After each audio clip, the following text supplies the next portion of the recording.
कैसे हैं आप? ठीक हैं आप? मैं देख रहा था वहां पे पोस्टर पे लिखा है संविधान सम्मान सम्मेलन, मगर सच्चाई ये है सम्मान सम्मेलन तो है, मगर आज संविधान की रक्षा की जरूरत है। सिर्फ सम्मान से बात नहीं बनेगी। हम सम्मान करें और उसकी रक्षा ना करें तो सम्मान करने का कोई मतलब नहीं रहेगा, क्योंकि इस पे आक्रमण हो रहा है।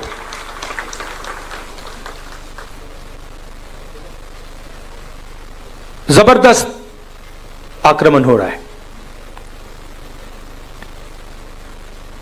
चारों तरफ से आक्रमण हो रहा है।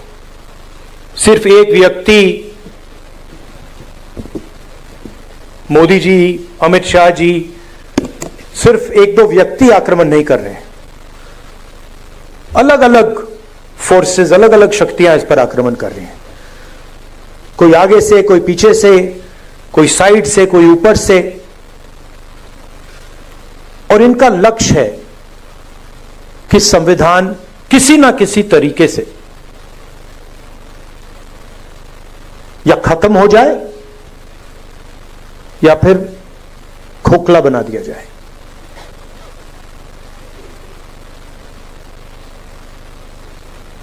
मैं आपसे सवाल पूछना चाहता हूं।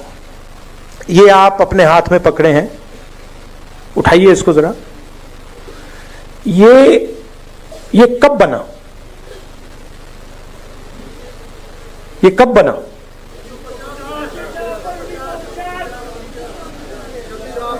$1950? हाँ,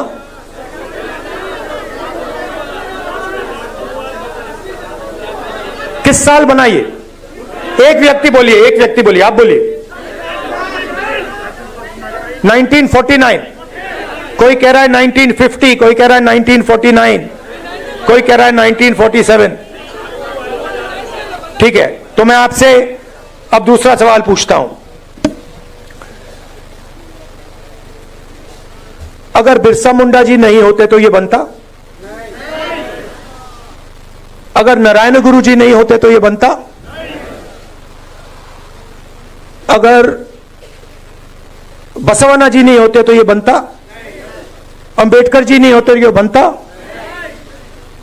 बुद्ध भगवान नहीं होते तो ये बनता? गुरु नानक नहीं होते तो ये बनता? तो ये कितना पुराना है? 500 साल।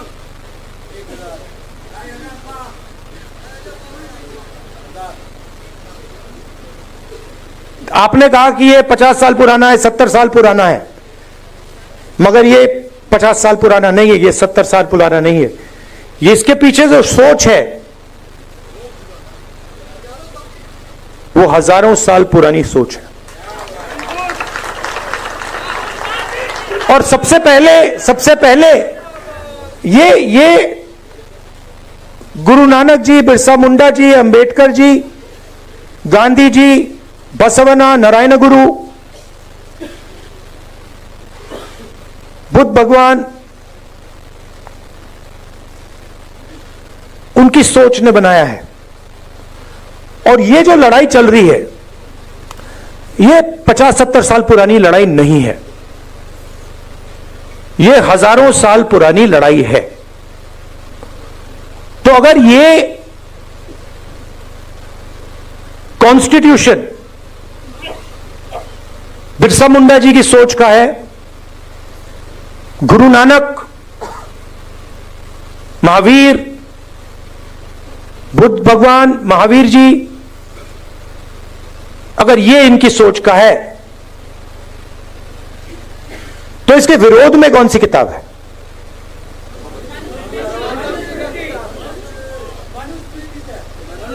मनुस्मृति। ये जो लड़ाई चल रही है, और आपको ये गहराई से समझना होगा, ये लड़ाई कॉन्स्टिट्यूशन और मनुस्मृति के बीच में लड़ाई चल रही है। और ये नई लड़ाई नहीं है, ये हजारों सालों से लड़ाई चल रही है। अंबेडकर जी ने कहा एजुकेट, ऑर्गेनाइज, एजिटेट, कहा।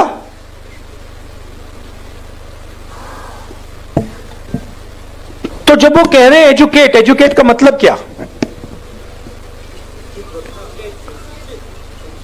हाँ, किस चीज के बारे में? सिर्फ अपने संविधान को जानो, अपने हक को जानो, और मान लीजिए अगर एक युवा आज फिजिक्स बहुत अच्छी तरह समझ जाए, क्या अंबेडकर जी उसे एजुकेटेड कहते? क्यों नहीं? हाँ, अंबेडकर जी का मतलब यह था, एजुकेट का मतलब यह है कि आप कौन हो, आप कहां खड़े हो, आपके चारों ओर क्या हो रहा है, कौन कर रहा है, किस प्रकार से कर रहा है। एजुकेट का यह मतलब है। एजुकेट का मतलब यह नहीं कि आप कॉलेज में चले गए, आपने फिजिक्स की डिग्री ले ली, आपको अपना इतिहास नहीं मालूम, आपको अपनी हिस्ट्री नहीं मालूम, आपको अपनी समाज में जगह नहीं मालूम, तब आप एजुकेटेड नहीं हो। अब आज क्या हो रहा है मैं आपको बताता हूं। जब बीजेपी के लोग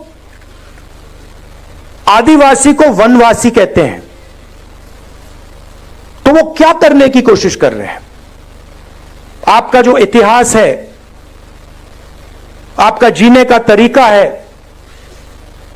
आपकी फिलॉसफी है, आपकी साइंस है,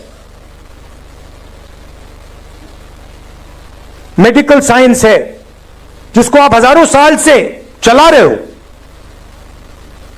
उसको वो खत्म करने की कोशिश कर रहे हैं। वो आपसे कह रहे हैं कि देखिए, आदिवासी का मतलब क्या? आदिवासी का मतलब जो सबसे पहले मालिक थे। वनवासी का क्या मतलब है? जो जंगल में रहते हैं। देखिए फर्क, देखिए, मान लीजिए यहां पे आप लोग बैठे हो और ऑडिटोरियम में आप सबसे पहले आए, ऑडिटोरियम आपने बनाया, ऑडिटोरियम की जमीन आपकी, और मैंने आपसे कहा भैया आप वनवासी हो। इसका क्या मतलब है? जंगल में जाओ, ऑडिटोरियम तुम्हारा नहीं है, इसका यह मतलब है। तो जब ये शब्द का प्रयोग करते हैं आदिवासी वनवासी, ये सिर्फ एक शब्द नहीं है, ये आपकी पूरी हिस्ट्री है। मैं हिंदुस्तान के एजुकेशन सिस्टम में पढ़ा हूं, स्कूलिंग मेरी पूरी हिंदुस्तान में हुई।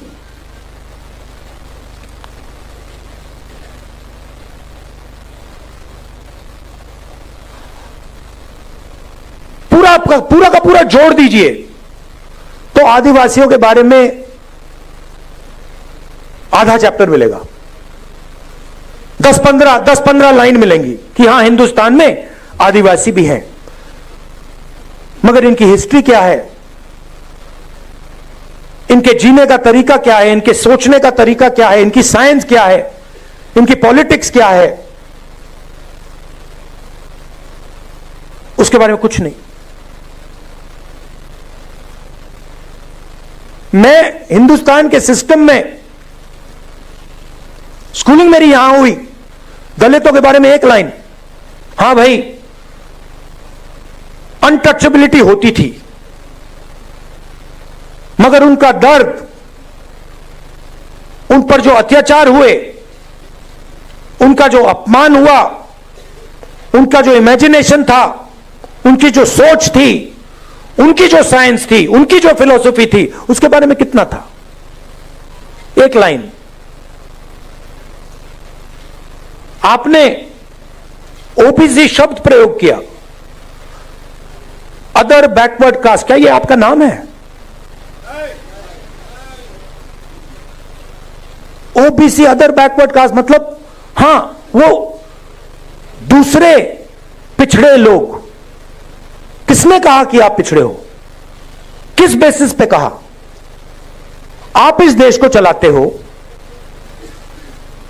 आपका खून पसीना से यह देश चलता है, आपका जो हक है वो आपको मिलता नहीं है। आपकी हिस्ट्री कहां है? जिन लोगों ने इस देश को बनाया, जो किसान, मजदूर, बढ़ई, नाई, मोची, इनकी हिस्ट्री कहां है? कहां लिखा है? फाड़ दिया गया। जैसे कि हिंदुस्तान के 90% लोग हैं ही नहीं।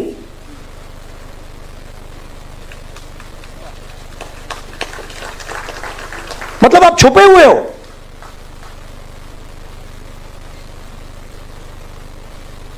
हिंदुस्तान के कॉर्पोरेट्स में देखिए आप, 250 कॉर्पोरेट्स की मैंने लिस्ट निकाली। कहां मैं देखता हूं भाई 90% आबादी में से यहां कितने हैं? 250 सबसे बड़ी कॉर्पोरेट्स में, मालिकों में, सीईओज में, सीनियर मैनेजमेंट में आपको एक ओबीसी नहीं मिलेगा, एक दलित नहीं मिलेगा, एक आदिवासी नहीं मिलेगा। करेक्ट? मैं यहां झूठ बोलने थोड़ी आया हूं। हलवा बांट रहे वही, हलवा खा रहे वही। अब उसमें एक और बात है, उसमें बेचारे गरीब जनरल कास्ट के भी लोग हैं, 5-7%, उनको भी हलवा नहीं मिल रहा। आप ब्यूरोक्रेसी में देखिए। बहुत अच्छा लगा आपने 90 में से 3 की बात की।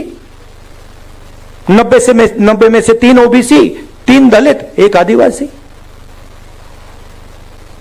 दलित की आबादी 15%, आदिवासियों की आबादी 8%, ओबीसी की आबादी कोई जानता नहीं है, कोई नहीं जानता।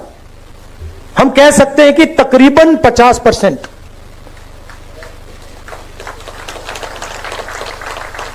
क्योंकि आपकी संख्या छुपानी है। बड़ा खतरनाक काम है। अगर ओबीसी को अपनी सच्ची संख्या पता लग गई,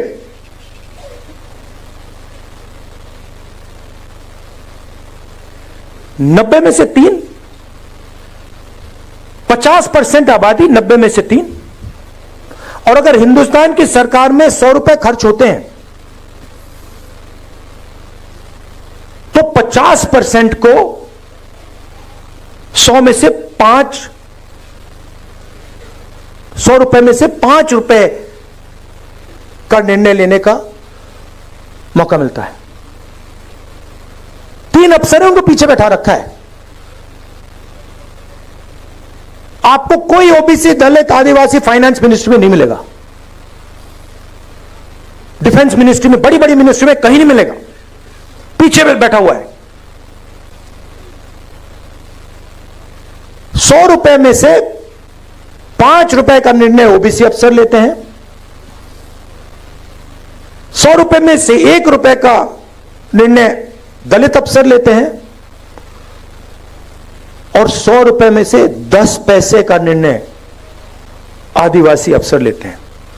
मतलब अगर हिंदुस्तान की सरकार 100 रुपए खर्च करती है तो 90% के लोग 6 रुपए 10 पैसे का निर्णय लेते हैं।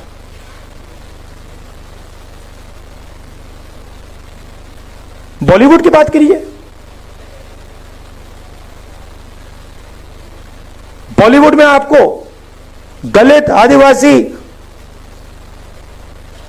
ओबीसी नहीं दिखेगा। नाच गाना चल रहा है, गाने बज रहे हैं, डांस हो रहा है, मगर 90% का कोई वहां नाच नहीं रहा। सच्चाई है ये।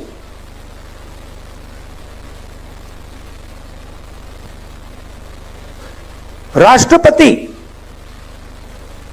आदिवासी वर्ग की हैं। पहली बार राष्ट्रपति जी को आदिवासी वर्ग से बनाया गया, मगर जब पार्लियामेंट का उद्घाटन होता है तो उन्हें कहा जाता है कि आप आदिवासी हैं, आप अंदर नहीं आ सकती हैं।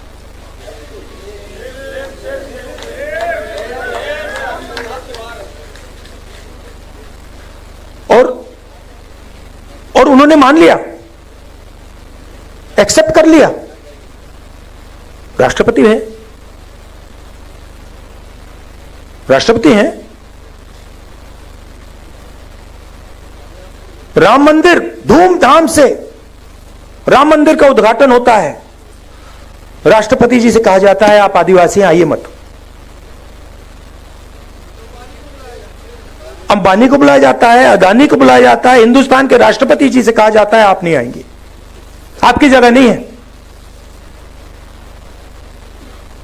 अगर यह संविधान पर आक्रमण नहीं है कि राष्ट्रपति जी पार्लियामेंट हाउस का उद्घाटन नहीं कर सकती, तो क्या है?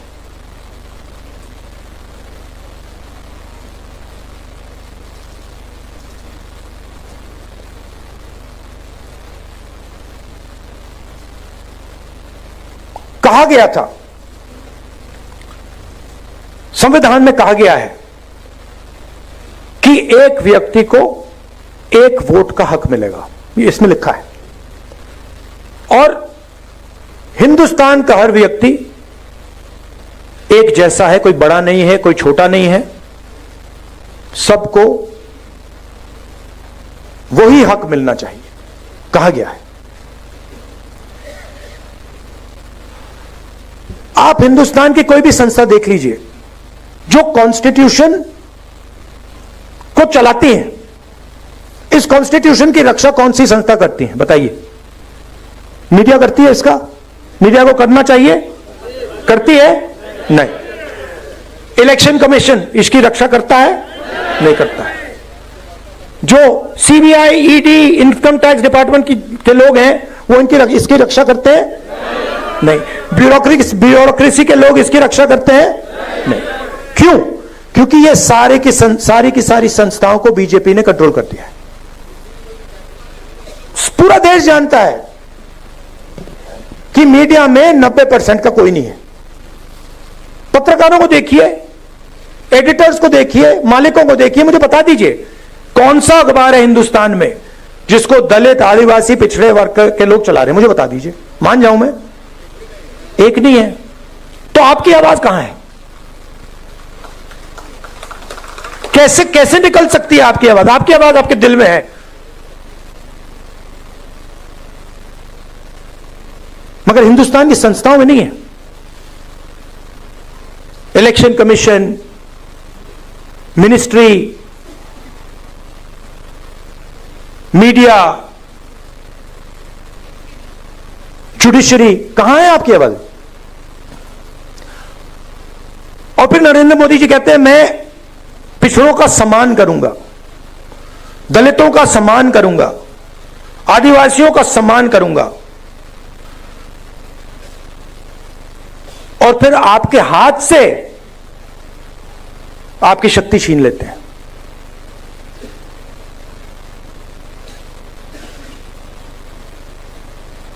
सम्मान आपको देते हैं और पावर आपसे छीनते हैं। सम्मान आपको देते हैं और आपको हिंदुस्तान की संस्थाओं से बाहर निकाल देते हैं। सम्मान आपको देते हैं और फिर इसको खोखला करने की कोशिश करते हैं। मुझे बहुत अच्छा लगा इस चुनाव में हमने सिर्फ एक काम किया, हमने ये दिखाना शुरू कर दिया। बहुत गहरी बात है ये। हमने सिर्फ ये दिखा के कहा कि भैया हम इसकी रक्षा करेंगे, आप इसको छुओ फिर देखो क्या होता है। और हिंदुस्तान के प्रधानमंत्री ने चुनाव के बाद ये किया। देश ने बता दिया कि आप जो कर रहे हो, जो आक्रमण आप बिरसा मुंडा जी की सोच पर कर रहे हो, गुरु नानक जी की सोच पर कर रहे हो, नारायण गुरु जी की सोच पर कर रहे हो, बसवना की सोच पर कर रहे हो, बुद्ध भगवान, फूले जी, इन सब की सोच पर जो आक्रमण कर रहे हो वो हम आपको करने नहीं देंगे। मगर उनके पास सब कुछ है, सच्चाई है, धन उनके पास,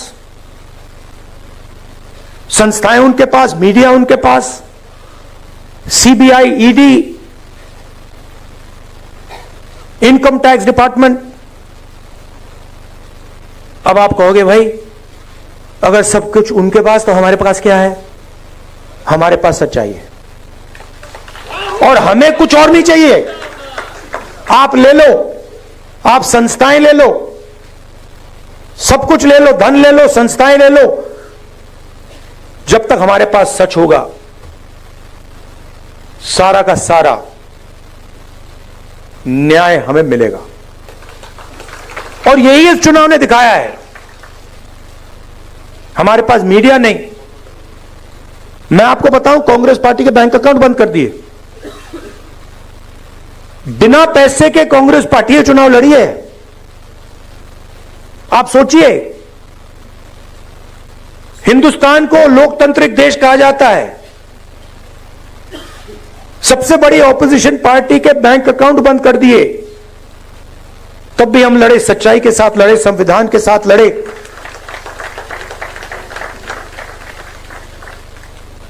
और आजकल मोदी जी मुस्कुराते नहीं हैं। बंद हो गया, परमानेंटली बंद हो गया, भूल गए। तो अब मैंने आपसे यह कहा कि भाई लड़ाई हो रही है, युद्ध हो रहा है, दो विचारधाराओं के बीच युद्ध हो रहा है। अब यह भी बताना पड़ेगा रास्ता क्या है। देखिए, मैंने संस्थाओं की बात की, थोड़ा सा मैं आपको 2-3 आंकड़े देना चाहता हूं।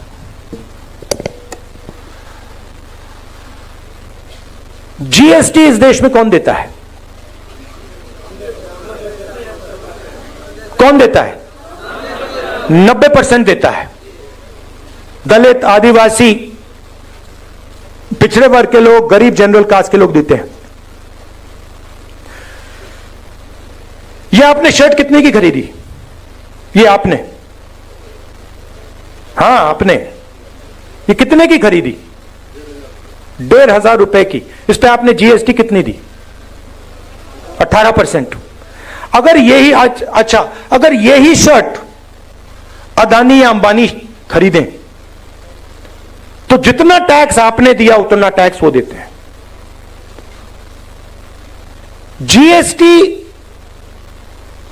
गरीब जनता से लिया जाता है, पिछड़ों से लिया जाता है, दलितों से लिया जाता है, आदिवासियों से लिया जाता है। अगर 100 रुपए आज हिंदुस्तान में, अगर 100 रुपए टैक्स में लिए जाते हैं, 40 रुपए आम आदमी की जेब से निकलते हैं, 26 रुपए हिंदुस्तान की सबसे बड़ी कंपनियों से आते हैं।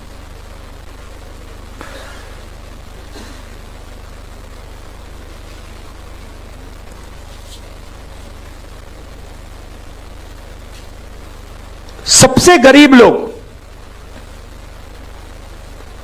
50% सबसे गरीब लोग 60% से ज्यादा जीएसटी देते हैं।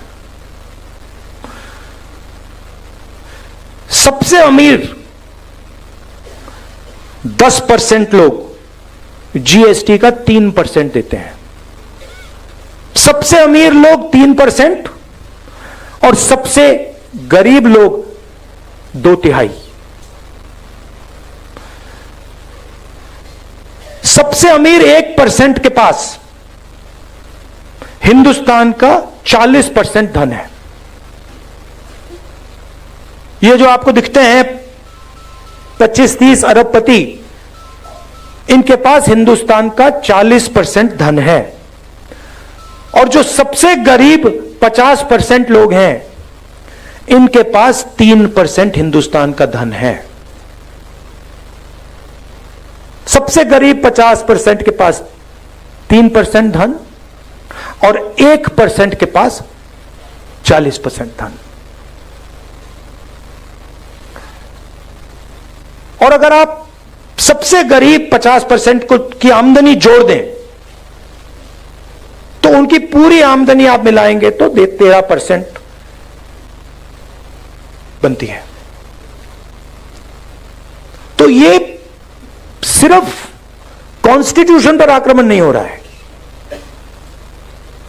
ये आपसे चोरी हो रही है।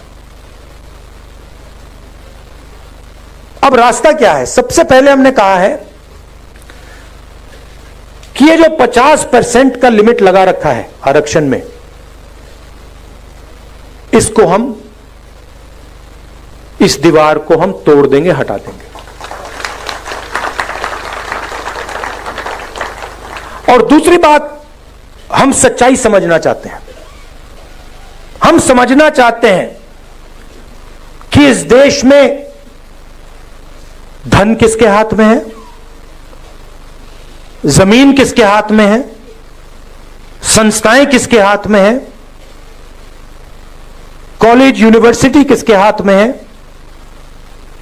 सिर्फ हम पता लगाना चाहते हैं। हम यह भी नहीं कह रहे कि उसके बाद होगा क्या। जैसे किसी को चोट लगती है, आपको कभी चोट लगी है? हाथ टूटा, आप गए, आपने कहा, डॉक्टर से कहा कि भैया एक्सरे करा दीजिए। डॉक्टर ने कहा कि हां भैया एक्सरे कराते हैं। फिर पता लगता है भैया हाथ कैसे टूटा है। अब पूरा देश जानता है कि दलितों को, आदिवासियों को, पिछड़ों को, गरीब जनरल कास्ट के लोगों को, माइनॉरिटीज को दर्द हो रहा है। सबको मालूम है। बेरोजगारी फैल रही है, महंगाई बढ़ती जा रही है, जॉब नहीं मिलता, सरकारी नौकरी नहीं मिलती, प्राइवेट सेक्टर बढ़ता जा रहा है, पब्लिक सेक्टर खत्म होता जा रहा है, चोट लग रही है। अब हम सिर्फ ये कह रहे हैं भैया चोट लग रही है, एक्सरे करा दो, पता लगाओ चोट क्यों लग रही है, कारण क्या है।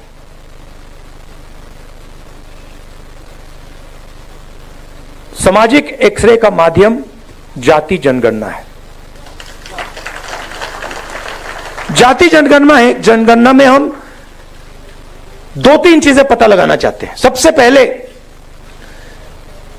किस देश में पिछड़े वर्ग के कितने लोग हैं? 10% हैं, 20 हैं, 30 हैं, 40 हैं, 50 हैं, 60 हैं, कितने? दलित, आदिवासी, माइनॉरिटी, गरीब जनरल कास्ट के लोग कितने हैं? पहली बात। दूसरी बात, हिंदुस्तान की संस्थाओं में किसकी कितनी हिस्सेदारी है? लीगल सिस्टम में किसकी हिस्सेदारी है? जुडिशरी में किसकी हिस्सेदारी है? ब्यूरोक्रेसी में किसकी हिस्सेदारी है? कॉर्पोरेट इंडिया में किसकी हिस्सेदारी है? हमारी संस्थाओं में किसका कंट्रोल है? मीडिया में कितने लोग हैं? 90% से। कॉर्पोरेट इंडिया में कितने लोग हैं? बड़ी बड़ी ब्यूरोक्रेटिक पोजीशंस में कितने लोग हैं? हिंदुस्तान में जो सेक्रेटरी लेवल के अफसर हैं उसमें कितने लोग हैं? हम एक्सरे करना चाहते हैं।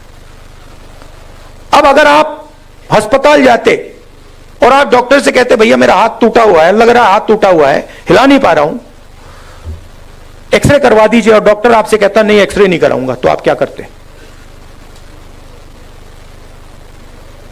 अब जब हम जाति जनगणना की बात कर रहे हैं, हम कह रहे हैं कि भैया एक्सरे कराइए, मोदी जी कहते हैं हम नहीं कराएंगे। कैसे नहीं कराओगे? अगर आप नहीं कराओगे हम कराएंगे। और मैं आपको बता रहा हूं, आप लिख के ले लो,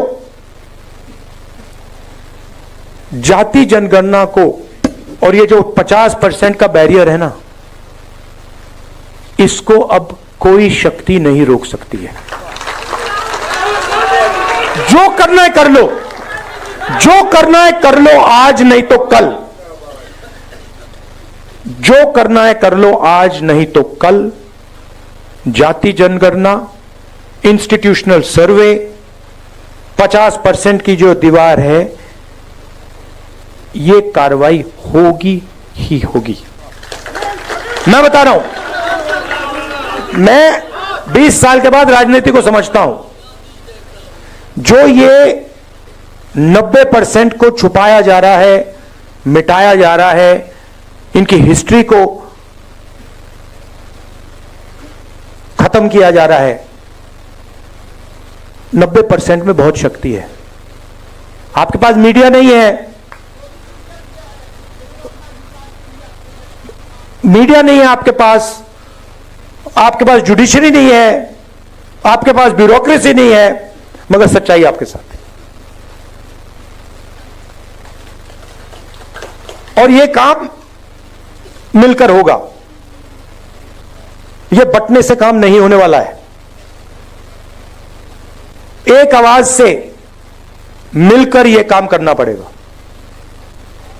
और यह काम मैं आपके साथ करने वाला हूं। यह मैं आपसे कहना था, मैं आपसे यह कहना चाहता था, सबसे जरूरी चीज, चाहे जाति जनगणना हो, चाहे 50% का बैरियर हो, सबसे जरूरी चीज इसको बचाने का है। अगर यह हाथ से निकल गया, अगर यह खोखला हो गया, अगर यह खत्म हो गया, तो फिर कुछ नहीं रहा। तो सबको सबसे पहले इसकी रक्षा करनी है। संविधान की, बिरसा मुंडा जी की सोच की, आदिवासियों की सोच की, अंबेडकर जी की सोच की, गांधी जी की सोच की, गुरु नानक, जो नाम आपको मैंने बताए। और यह मत सोचिए कि यह लड़ाई 70 साल पुरानी है। यह लड़ाई हजारों साल पुरानी है। यह लड़ाई चलती जाएगी और इसको हम जीतने जा रहे हैं। धन्यवाद।